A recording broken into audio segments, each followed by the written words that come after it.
నమస్తే welcome to Janabheri news ముందుగా headlines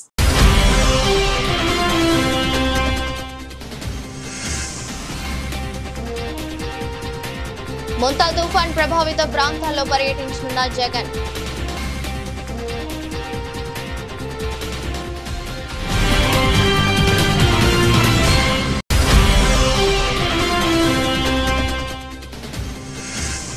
P4 పథకంలో భాగంగా పలువురికి జీవనోపాధి నిమిత్తం తోపుడు బండ్ల పంపిణీ చేసిన సెంట్రల్ ఎమ్మెల్యే బొండా ఉమా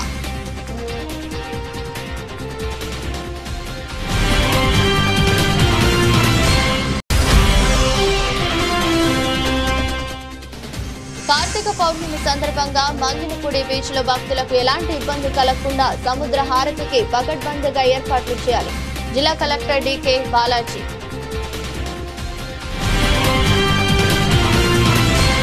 ప్రజా సమస్యల పరిష్కారమే లక్ష్యంగా మంత్రి నారా లోకేష్ ప్రజా దర్బార్ కార్యక్రమానికి అంకురార్పణ చేశారు. ఈ సందర్భంగా తెలుగుదేశం పార్టీ కేంద్ర కార్యాలయంలో మంత్రి లోకేష్ ప్రజా దర్బార్ నిర్వహించారు.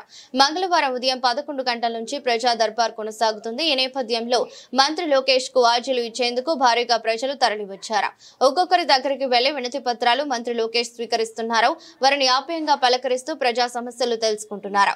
అప్పటికప్పుడే ఆయా సమస్యల పరిష్కారం కోసం అధికారులకు ఆదేశాలు జారీ చేశారు. ఈ క్రమంలో ప్రతి ఒక్కరితో ఫోటోలు దిగుతున్నారు. చివరి వ్యక్తిని కలిసే వరకు మంత్రి లోకేష్ ప్రజా దర్బార్ కొనసాగింది.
తుఫాన్ ప్రభావిత ప్రాంతాల్లో వైఎస్ జగన్ పర్యటిస్తున్నారు. దారి పొడవునా ఆయనకు రైతులు, మహిళలు ఘన స్వాగతం పలుకుతున్నారు.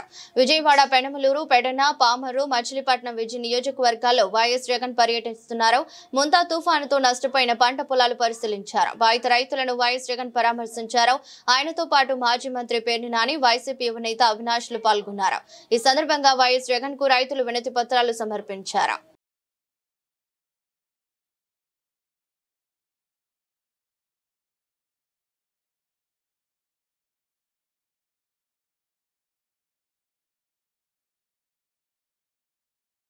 కార్తీక పౌర్ణమి సందర్భంగా మంగినపూడి బీచ్ లో భక్తులకు ఎలాంటి ఇబ్బందులు కలగకుండా సముద్ర హారతికి పకడ్బందీగా ఏర్పాట్లు చేయాలని జిల్లా కలెక్టర్ డికే బాలాజీ అధికారులను ఆదేశించారు. ఈ నెల 5వ తేదీన కార్తీక పౌర్ణమి పురస్కరించుకుని జిల్లా కలెక్టర్, జిల్లా ఎస్పీ వి విద్యాసాగర్ నాయుడుతో కలిసి మంగినపూడి బీచ్ ను సందర్శించారు. అక్కడ జరుగుతున్న విద్యుత్ దీపాలు, వాచ్ టవర్లు, బారికేడింగ్లు తదితర ఏర్పాట్లను పరిశీలించారు. ఈ సందర్భంగా జిల్లా కలెక్టర్ మాట్లాడుతూ ఈ నెల 5వ తేదీ కార్తీక పౌర్ణమి రోజు తెల్లవారుజామున సముద్ర హారతి ఇచ్చే వేదిక ఏర్పాట్లు ఎలాంటి ప్రమాదాలకు తావు లేకుండా కట్టుదిట్టంగా చేయాలన్నారు. బీచ్ పరిసర ప్రాంతాల్లో ఎక్కడా కూడా చెత్తాచెదారాలు ఎక్కడ పడితే అక్కడ వేయకుండా వీలైనంత చెత్త కుండీలను పారిశుద్ధ కార్మికులను ఏర్పాటు చేయాలన్నారు. భక్తుల సౌకర్యం కోసం సంచార మరుగుదొడ్లు, ముఖ్యంగా మహిళల కోసం దుస్తులు మార్చుకునే గదులను సజావుగా ఏర్పాటు చేయాలన్నారు. సముద్రం లోపలికి భక్తులు వెళ్లకుండా లో టైడ్, హై టైడ్ బారికేడింగ్లను, గుంజలు, పాటి జెండాలు, గట్టి వలలతో ఏర్పాటు చేయాలని తద్వారా ప్రమాదాలను నివారించవచ్చున్నారు. అంతేకాకుండా బారికేడ్ల అవతల 10 పడవలను అందులో ఇద్దరేసే గజ ఈతగాళ్లు 4 లైఫ్ జాకెట్లు లైవ్ బాయ్స్ సిద్ధంగా అందుబాటులో ఉంచాలన్నారు. ముఖ్యంగా పోలీస్ పరంగా చూసుకుంటే మనకి ఎడిక్వేట్ గా అక్కడ బ్యారికేడింగ్, అదేవిధంగా ట్రైన్డ్ స్విమ్మర్స్ అండ్ బోట్స్మెన్ తో టీమ్స్ ఏర్పాటు చేయడం, సీ సైడ్ బ్యారికేడింగ్, సీసీ కెమెరాల ఏర్పాటు, ఒక ఫాల్కన్ వెహికల్ కూడా ఇక్కడ ప్రొక్యూర్ చేసుకుని దాని ద్వారా కూడా సర్వేలెన్స్ పెట్టాలని కూడా నిర్ణయించడం జరిగింది.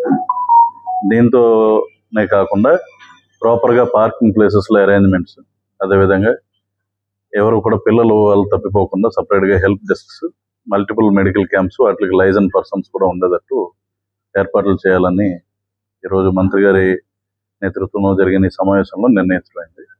దీని ప్రకారం we are ready to provide adequate బందోబస్తు. లాస్ట్ టైం కన్నా ఇంకా మెరుగ్గా ఈసారి చేయడానికి ప్రయత్నిస్తాం. మచిలీపట్నంలో ఉన్న మంగినపూడి బీచ్ లో సముద్ర స్నానానికి చాలా మంది భక్తులు తరలి రావడం మనందరికీ తెలిసిన విషయమే. దాదాపు 1,00,000 దాకా ప్రజలు ఆ రోజు వచ్చి సముద్ర స్నానం చేసుకునేది ఇక్కడ ఆనవాయితీ.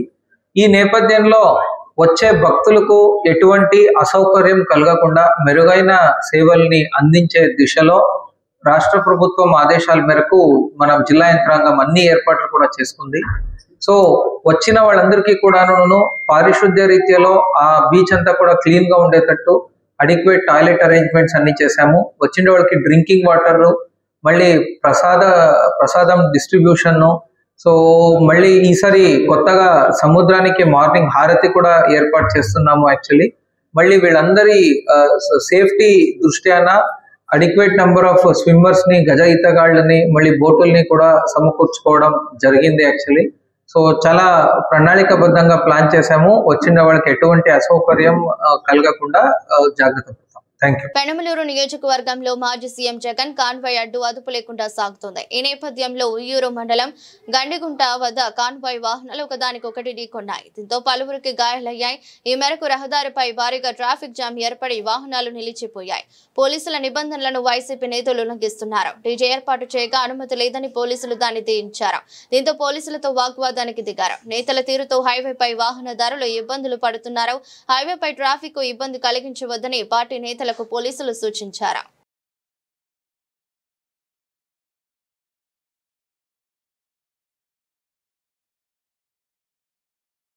చంద్రబాబు నాయుడు ప్రవేశపెట్టిన P4 కార్యక్రమం అనేక పేద కుటుంబాలను బంగారు కుటుంబాలుగా మారుస్తుందని సెంట్రల్ ఎమ్మెల్యే బోండా ఉమా అన్నారు. P4 పథకంలో భాగంగా పలువురికి జీవనోపాధి నిమిత్తం తోపుడు బండ్లు పంపిణీ చేశారు. గత 17 నెలల్లోనే సెంట్రల్ నియోజకవర్గంలో 250కి పైగా బండ్లు పంపిణీ చేసినట్లు వెల్లడించారు. సింగనగర్ లోని టీడీపీ పార్టీ కార్యాలయం నందు 31వ డివిజన్ దేవీనగర్ మధ్యకట్ట ప్రాంతాలకు చెందిన నిరుపేదలకు P4 పథకం ద్వారా జీవనోపాధి నిమిత్తం తోపుడు బండ్ల పంపిణీ జరిగింది. సెంట్రల్ నియోజకవర్గ శాసనసభ్యులు ప్రభుత్వ విప్ బోండా ఉమామహేశ్వరరావు చేతుల మీదుగా ఒక రజక సోదరునికి ఇస్త్రీ బండి, 3 చిరు వ్యాపారులకు తోపుడు బండ్లు, అంగవైకల్యం కలిగిన యువకునికి ట్రై బ్యాటరీ సైకిల్ అందజేశారు. ఈ సందర్భంగా బోండా ఉమా మాట్లాడుతూ ముఖ్యమంత్రి నారా చంద్రబాబు నాయుడు ప్రవేశపెట్టిన P4 కార్యక్రమం అనేక పేద కుటుంబాలను బంగారు కుటుంబాలుగా మారుస్తుందని అన్నారు. గత 17 నెలల్లోనే సెంట్రల్ నియోజకవర్గంలో 250కి పైగా బండ్లు పంపిణీ చేసి చిరు వ్యాపారులను ఆదుకుంటున్నామని తెలిపారు. కార్యక్రమంలో గంటా కృష్ణమోహన్, లక్కం రాజు, శ్రీనివాస్ రాజు, చుక్కాకుల వీరభద్ర, హనుమాన్, గొట్టుముక్కల వెంకటేశ్వర్లు పాల్గొన్నారు.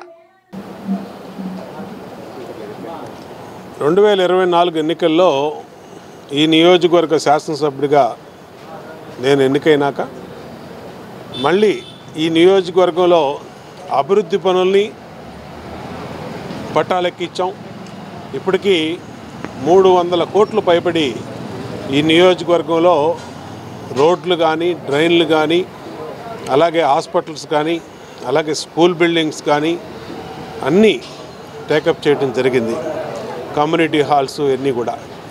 అట్లాగే ఈ నియోజకవర్గంలో పేద వర్గాలకి అండగా ఉండటానికి గౌరవ ముఖ్యమంత్రి చంద్రబాబు నాయుడు పిలుపు మేరకు ఏదైతే P4 అనే కార్యక్రమం ఉందో దాని ద్వారా పెద్దవాళ్ళందరూ కూడా పేదవాళ్ళకి సహాయంగా అండగా ఉండాలని పిలుపునిచ్చారు. దాంట్లో భాగంగా గత 17 నెలల్లో ఈ నియోజకవర్గంలో చిరు వ్యాపారులకి, రోడ్ల మీద బళ్ళు పెట్టుకొని పళ్ళు అమ్ముకునే వాళ్ళకి, కూరగాయలు అమ్ముకునే వాళ్ళకి, వీళ్ళందరూ కూడా ఇప్పటికీ 200 బళ్ళు పైన వాళ్ళకి ఇవ్వటం జరిగింది. అట్లాగే టిఫిన్ బళ్ళు కూడా, టిఫిన్ బళ్ళు చిరు వ్యాపారులకు ఏంది ఇచ్చాం. మా రజక సోదరులకి వాళ్ళు ఇస్త్రీ చేసుకుని బళ్ళు పెట్టుకోవడానికి ఆటలు కూడా రజక సోదరులకి బళ్ళు కూడా ఇవ్వటం జరిగింది. మా సహాయశక్తుల ఆ దేవుడు మాకు ఇచ్చిన శక్తి కొలది ఎంత వీలైతే అంత నిరంతరం సేవ చేస్తూ ఉన్నాం. ముఖ్యమంత్రి సహాయ నిధి ఇప్పటికీ 3 కోట్లు పైబడి ఈ 16 నెలల్లో తెచ్చిచ్చాం. గతంలో నేను 5 సంవత్సరాలు ఎమ్మెల్యేగా ఉన్నప్పుడు 30 కోట్ల దాకా ఆ రోజు ముఖ్యమంత్రి సహాయ నిధి ఇచ్చాం. అంటే అన్ని రకాలుగా ఎమ్మెల్యే కార్యాలయానికి ఒక అర్జీ వస్తే జవాబుదారితనంగా ఆ అర్జీని పరిష్కరించి వాళ్ళందరికీ సహాయం చేస్తూ ఉన్నాం. అది ముఖ్యమంత్రి సహాయం నిధి అవ్వచ్చు, అలాగే వ్యక్తిగత సహాయం, ఆర్థిక సహాయం, లేదంటే అనేక ప్రభుత్వ పథకాల విషయంలో కానీ అన్నీ కూడా వాళ్ళకి అండగా ఉంటా ఉన్నాం. మా డివిజన్ పార్టీ నాయకులు ఎప్పటికప్పుడు డివిజన్లో సమస్యల్ని ఎమ్మెల్యే కార్యాలయానికి నిత్యం తీసుకొస్తూ ఉన్నారు.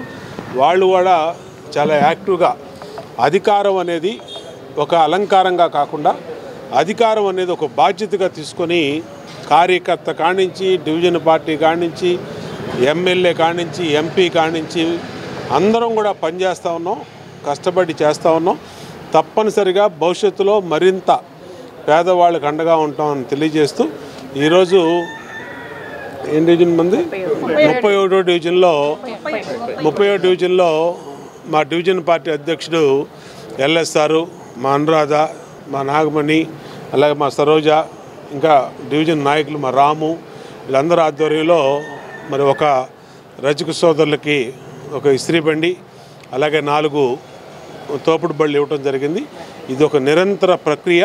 ఖచ్చితంగా భవిష్యత్తులో కూడా దీన్ని కొనసాగిస్తాం.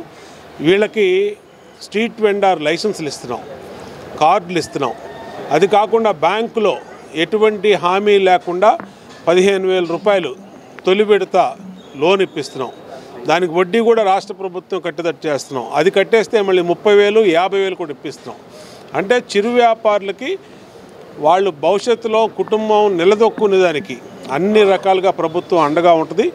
అందరూ కూడా ఎవరైనా మీకు కార్డులు కావాలన్నా, లోన్లు కావాలన్నా సంప్రదించమని కూడా కోరుతాం. తొలి సోషలిస్టు విప్లవం వార్షికోత్సవం సందర్భంగా నగరంలో సిపిఎం ఆధ్వర్యంలో ఈ నెల 7న రెడ్ వాలంటీర్ల కవాతు నిర్వహిస్తున్నట్లు సిపిఎం ఎన్టీఆర్ జిల్లా కార్యదర్శి డివి కృష్ణ, సిపిఎం రాష్ట్ర కమిటీ సభ్యులు దోనేపూడి కాశీనాథ్ తెలిపారు. సోవియట్లో విప్లవం జయప్రదమై 108 సంవత్సరాలైందని, సోవియట్లో విప్లవం జయప్రదం అవడం అనేది ప్రపంచ మానవాళికి మార్గదర్శకం చూపిన సోషలిజాన్ని ముందుకు తెచ్చిన సందర్భమని తెలిపారు. అప్పటి వరకు ఉన్న దోపిడీ, బానిసత్వాన్ని తరిమికొట్టి పేదలకు, రైతులకు, కృష్ణజీవులకు, మహిళలకు, దోపిడీకి గురైన వారందరికీ రక్షణ కల్పించి జీవితాలను మార్చిన సందర్భమని తెలిపారు. దీన్ని పురస్కరించుకుని నగరంలో ఈ నెల 7వ తేదీన భారీ కవాతును సభ నిర్వహిస్తున్నట్లు చెప్పారు. ఈ సభకు సిపిఎం పోలిట్ బ్యూరో సభ్యులు బివి రాఘవులు, రాష్ట్ర కార్యవర్గ సభ్యులు సిహెచ్ బాబురావు తదితరులు పాల్గొంటారని తెలిపారు. ఈ కవాతును విజయవంతం చేయాలని పిలుపునిచ్చారు. తొలి సోషలిస్టు విప్లవం సందర్భంగా, వార్షికోత్సవం సందర్భంగా విజయవాడ నగరంలో సిపిఎం ఆధ్వర్యాన ఒక భారీ రెడ్ వాలంటీర్ల కవాతు జరగబోతూ ఉంది. సోవియట్లో విప్లవం జయప్రదం అయ్యి 108 సంవత్సరాలు అయింది. సోవియట్లో విప్లవం జయప్రదం అవటం అనేది ప్రపంచ మానవాళికి మార్గదర్శకం చూపిన సోషలిజాన్ని ముందుకు తెచ్చిన సందర్భం. అప్పటి వరకు ఉన్న దోపిడీని, అప్పటి వరకు ఉన్న బానిసత్వాన్ని తరిమికొట్టి పేదలకి, రైతులకి, కష్టజీవులకి, మహిళలకి, దోపిడీకి గురవుతున్న అందరికి కూడా రక్షణ నిలిచి ఆ రోజున వాళ్ళ జీవితాలని మార్చిన సందర్భం అది. అలాంటి సందర్భాన్ని పురస్కరించుకుని నవంబర్ 7వ తేదీ విజయవాడలో ఒక భారీ రెడ్ వాలంటీర్ల కవాతు ప్రదర్శన సభ జరుగుతోంది. ఈ సభకి సిపిఎం పొలిట్ బ్యూరో సభ్యులు కమ్రేడ్ బివి రాఘవులు, సిపిఎం రాష్ట్ర కార్యవర్గ సభ్యులు కమ్రేడ్ బాబురావు, సిహెచ్ బాబురావు, డివి కృష్ణ, కాశీనాథ్ నలుగురు కూడా హాజరవుతారు. అలాగే ఇతర జిల్లా నగర నాయకులు కూడా సభలో పెద్ద ఎత్తున పాల్గొంటారు. ఈ సభను జయప్రదం చేయాలని ఈ ర్యాలీని రెడ్ వాలంటీర్ల కవాతుని ప్రపంచంలోనే తొలి సోషలిస్టు రాజ్యం అక్టోబర్ మహావిప్లవం. ఆ అక్టోబర్ సోషలిస్టు మహావిప్లవ నవంబర్ 7 దినోత్సవం సందర్భంగా విజయవాడ నగరంలో రెడ్ మార్చ్ జరగబోతూ ఉంది. తుమ్మలపల్లి కళాక్షేత్రం నుండి కంట్రోల్ రూమ్ మీదుగా Eluru road, Apsara theatre, museum road గుండా హెల్ప్ హాస్పిటల్ రోడ్లో నుంచి ఎంబీవీకే వరకు, ఎంబీ విజ్ఞాన కేంద్రం వరకు ఈ ర్యాలీ సాగుతుంది. ఈ మార్చి సాగేటువంటి దీంట్లో ఒక రక్షత్ వాలంటీర్లే కాదు, రెడ్ శారీ ధరించినటువంటి వాలంటీర్లే కాదు, మామూలుగా ఉన్నటువంటి శ్రేణులు కూడా, కమ్యూనిస్టు శ్రేణులు కూడా ఇందులో పాల్గొనబోతూ ఉన్నాయి. ఈ కార్యక్రమాన్ని జయప్రదం చేయాలని చెప్పనని మీ ద్వారా యువకులకి, యువతులకి, సిపిఎం శ్రేణులకి ఈ సందర్భంగా విజ్ఞప్తి చేస్తూ ఉన్నాం. మీకు తెలుసు, ఇటీవలే 100 సంవత్సరాల పండుగ అని చెప్పనని ఆర్ఎస్ఎస్ విజయవాడ నగరంలో ఏదో రకమైనటువంటి పద్ధతుల్లో మతత్వాన్ని రగులుకొల్పేటువంటి దానికి, లేదు ఇతర అవసరమైనటువంటి కొన్ని సందర్భాల్లో ఈ మతత్వాన్ని రగులుకొల్పి ప్రజల మధ్య చీలికలు తీసుకొచ్చేటువంటి దానికి ప్రయత్నం చేస్తూ ఉన్నటువంటి నేపథ్యంలో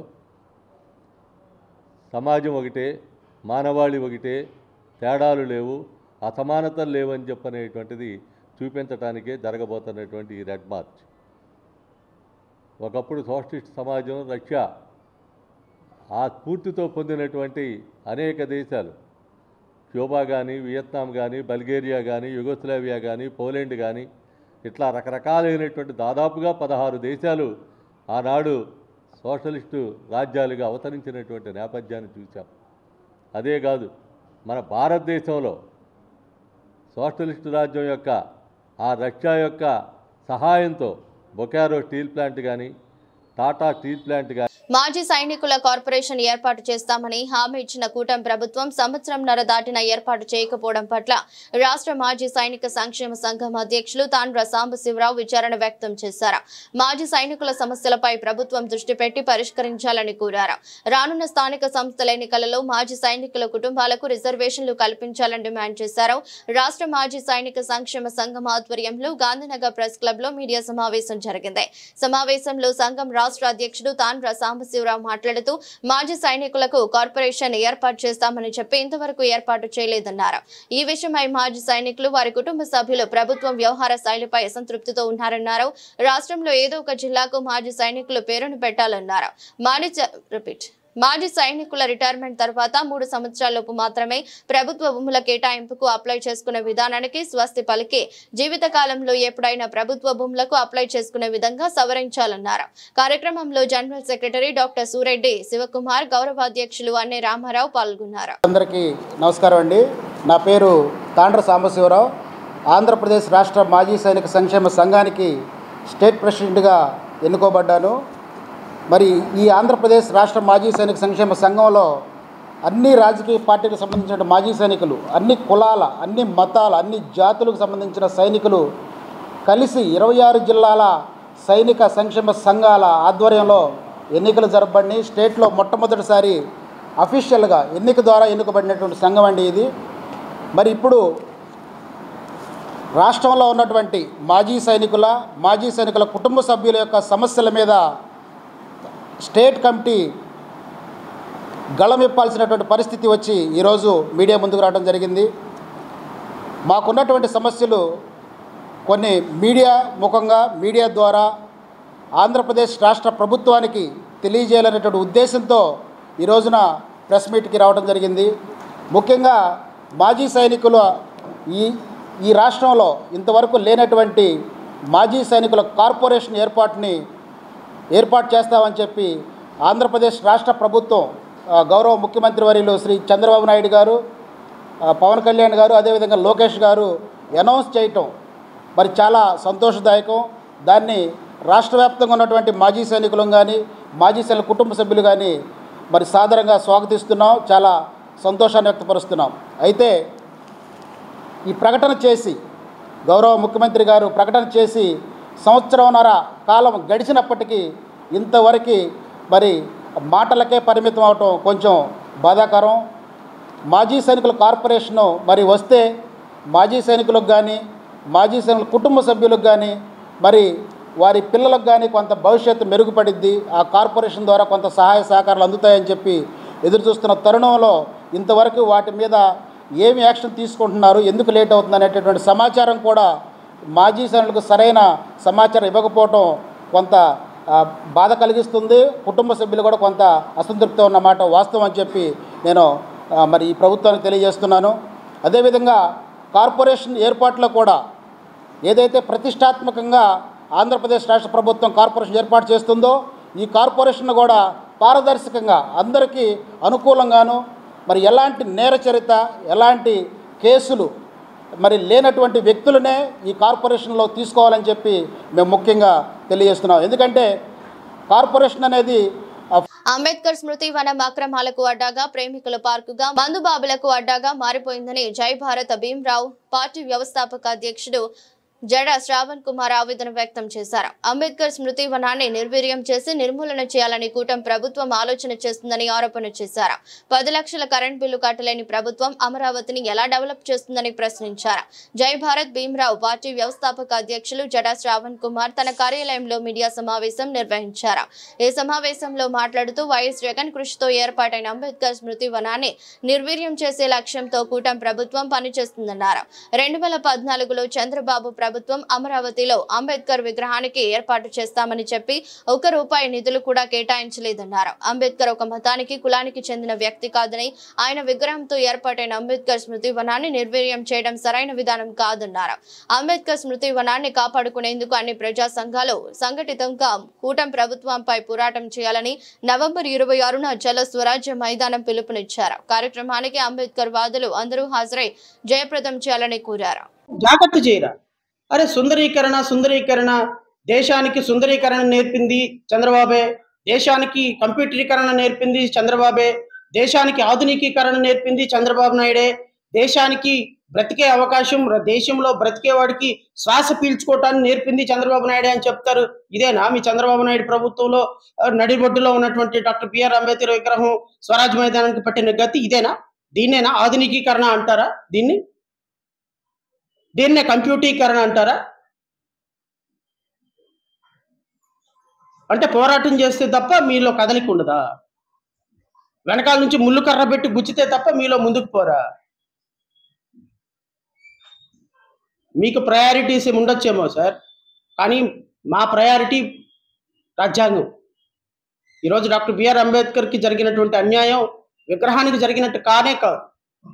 ఇది ఖచ్చితంగా ఈ రాష్ట్రంలో ఉన్న 5.5 కోట్ల మంది ప్రజలకి, ఈ దేశంలో ఉన్న 140 కోట్ల మందికి జరిగినటువంటి అవమానంగానే మేము భావిస్తాం. ఖచ్చితంగా ఇది దేశవ్యాప్తంగా తీసుకెళ్లాల్సిన పరిస్థితి అయితే ఉంది, మేము తీసుకెళ్తాం కూడా. ఎందుకంటే మీ రాష్ట్ర ప్రభుత్వంలో పాలకుల యొక్క వివక్షత డాక్టర్ బిఆర్ అంబేద్కర్ను కూడా వదలలేదంటే ఇంకా మా బోటాల పరిస్థితి ఏంటి? సో కాబట్టి నేను రాష్ట్రంలో ఉన్నటువంటి ప్రతి వ్యక్తుల్ని, ప్రతి ప్రజాస్వామ్యవాదిని అడుగుతున్నా, డాక్టర్ బిఆర్ అంబేద్కర్ విగ్రహం పరిరక్షించాల్సినటువంటి బాధ్యత మనందరి మీద ఉంది. స్వరాజ్య మైదానాన్ని ప్రొటెక్ట్ చేయాల్సుకోవాల్సిన బాధ్యత మనందరి మీద ఉంది. చదువుకున్న యువతకు ఉపాధి అవకాశాలు కల్పించడమే లక్ష్యంగా కూటమి ప్రభుత్వం పనిచేస్తుందని సెంట్రల్ నియోజకవర్గ ఎమ్మెల్యే ప్రభుత్వ విప్ బోండా ఉమామహేశ్వరరావు అన్నారు. నవంబర్ 7వ తేదీన ఆంధ్రప్రదేశ్ నైపుణ్యాభివృద్ధి సంస్థ ఆధ్వర్యంలో ఏలూరు రోడ్ ఎస్ఆర్ఆర్ కళాశాల నందు మెగా జాబ్ మేళా నిర్వహించడం జరుగుతుందని తెలిపారు. నిరుద్యోగ యువతి యువకులు అవకాశాన్ని వినియోగించుకోవాలని కోరారు. నవంబర్ 7న ఎస్ఆర్ఆర్ కళాశాలలో జరగనున్న మెగా జాబ్ మేళాను నిరుద్యోగ యువతి యువకులు ఉపయోగించుకోవాలని ప్రభుత్వ విప్ సెంట్రల్ నియోజకవర్గ ఎమ్మెల్యే బోండా కొండా ఉమా కోరారు. సింగినగర్ పార్టీ కార్యాలయంలో నిర్వహించిన విలేకరుల సమావేశంలో మాట్లాడుతూ చదువుకున్న యువతకు ఉపాధి అవకాశాలు కల్పించడమే ప్రభుత్వ ప్రధాన లక్ష్యమని, ఇప్పటికే రాష్ట్రానికి సుమారు 10 లక్షల కోట్ల పెట్టుబడులు వస్తున్నాయని, వాటి ద్వారా వేలాది ఉద్యోగాలు సృష్టించబడతాయని తెలిపారు. ఇటీవల విశాఖపట్నంలో గూగుల్ డేటా సెంటర్ రావటం ఒక రాష్ట్ర అభివృద్ధికి ఒక మైలురాయని అన్నారు. దీనివల్ల మరిన్ని కంపెనీలు రాష్ట్రంలో ఏర్పడి ఉద్యోగ అవకాశాలు పెరుగుతాయని చెప్పారు. చంద్రబాబు నాయుడు గారు, అలాగే ఐటీ లోకేష్ గారు నిరంతరం ఈ ప్రభుత్వం ఈ రాష్ట్రంలో యువత భవిష్యత్తు కోసం నిర్విరామంగా పనిచేస్తూ ఉంది. ముఖ్యంగా మన రాష్ట్రంలో చదువుకున్నటువంటి యువతీ యువకులు ఇతర రాష్ట్రాలు ఉద్యోగాలకు వెళ్లకుండా ఇక్కడే ఉద్యోగాలు చేయాలనేది ఈ ప్రభుత్వం ఆలోచన. అందుకనే పెట్టుబడుల కోసం నిరంతరం ఈ ప్రభుత్వం తిరుగుతూ ఉంది. Dubai, America, UK, Australia, Singapore అన్ని దేశాలు వెళ్ళి పెట్టుబడులు తీసుకురావడంలో పెద్ద ఎత్తున అటు కేంద్ర సహకారం కానీ, ఇటు ఈ ప్రభుత్వం ముఖ్యమంత్రి కష్టం కానీ ఇవాళన్నీ కూడా మన వైపు వస్తూ ఉన్నాయి. ఇవాళ ఈ ప్రభుత్వం అధికారంలోకి వచ్చినాక ప్రపంచంలోనే అతిపెద్దదైనటువంటి గూగుల్ డేటా సెంటర్ విశాఖపట్నంలో తీసుకొస్తున్నాం. 1,30,000 కోట్ల పెట్టుబడితో గూగుల్ డేటా సెంటర్ వల్ల లక్షల మందికి ప్రత్యక్షంగా పరోక్షంగా ఉద్యోగ అవకాశాలు వస్తాయి. అంతేకాకుండా అనేక ఐటీ కంపెనీలు 10 లక్షల కోట్ల పైన ఎంఓఏలు సిద్ధమైనవి. రేపు రాబోయే సదస్సులో పెద్ద ఎత్తున పెట్టుబడులు గ్రౌండ్ అయితే మన రాష్ట్రంలో 4-5 లక్షల మందికి ఉద్యోగాలు వస్తాయి. ఈ ప్రభుత్వం అధికారంలోకి వచ్చినాక మెగా డిఎస్సి పెడతామని ఎన్నికల ముందు చెప్పాం. ఇచ్చిన మాట ప్రకారం మెగా డిఎస్సి పెట్టాం. 17,000 మంది టీచర్లని నియమించాం.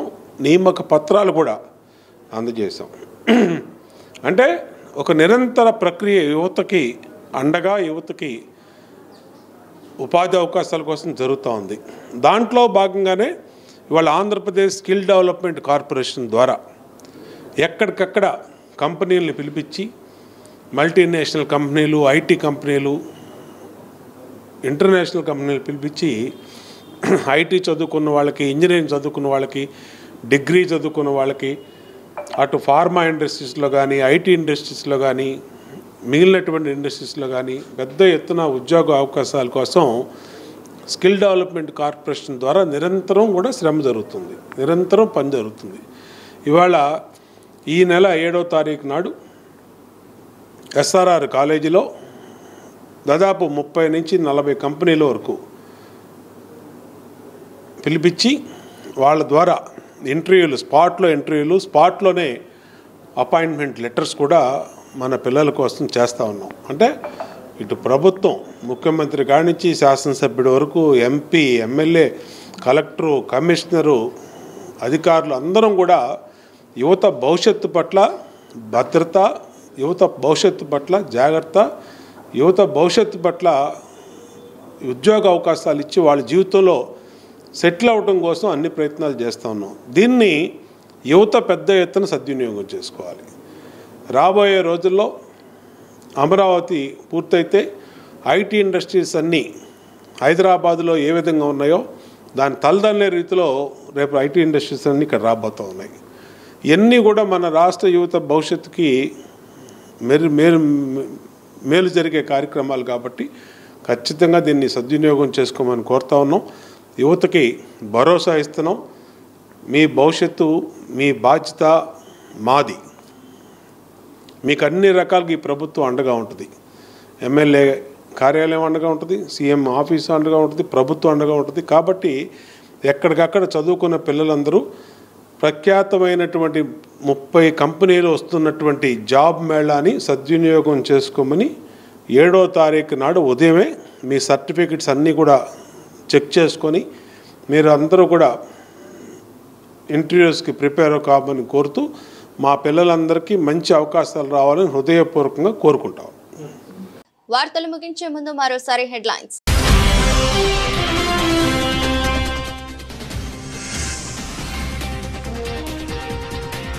ముంతా తుఫాన్ ప్రభావిత ప్రాంతాల్లో పర్యటించనున్న జగన్.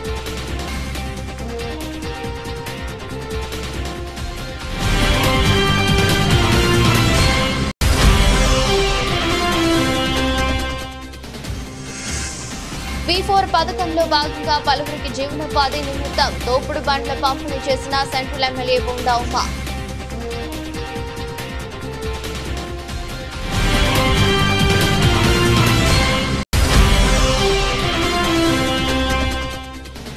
కార్తీక పౌర్ణమి సందర్భంగా మంగినపూడి బీచ్ లో భక్తులకు ఎలాంటి ఇబ్బంది కలగకుండా సముద్ర హారతికి పకడ్బందీగా ఏర్పాట్లు చేయాలి. జిల్లా కలెక్టర్ డికే బాలాజీ.